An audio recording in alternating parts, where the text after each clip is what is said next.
తెలంగాణలో అర్హులైన పేదలకు మాత్రమే ప్రభుత్వ పథకాలు అందాలనే లక్ష్యంతో రేవంత్ రెడ్డి ప్రభుత్వం రేషన్ కార్డుల ఏరివేత కార్యక్రమాన్ని ముమ్మరం చేసింది. గత కొంతకాలంగా సాగుతున్న ఈ విచారణలో షాకింగ్ నిజాలు వెలుగులోకి వచ్చాయి. నెలకు 50,000 నుంచి 2 లక్షల వరకు జీతాలు తీసుకునే సాఫ్ట్వేర్ ఇంజనీర్లు, అధిక ఆదాయం ఉన్న ప్రైవేటు, ప్రభుత్వ ఉద్యోగులు కూడా రేషన్ కార్డులు కలిగి ఉన్నట్లు అధికారులు గుర్తించారు.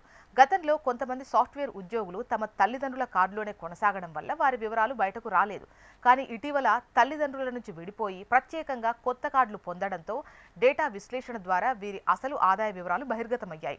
తప్పుడు సమాచారంతో ఇన్నాళ్లు ప్రభుత్వ సబ్సిడీలను, పథకాలను పొందుతున్న ఇలాంటి వారి కార్డులను పౌర సరఫరాల శాఖ వెంటనే రద్దు చేస్తోంది. ప్రభుత్వం నిర్ణయించిన నిబంధనల అర్హతలు దాటిన వారి రేషన్ కార్డులను అధికారులు క్షేత్రస్థాయి పరిశీలన తర్వాత రద్దు చేస్తున్నారు.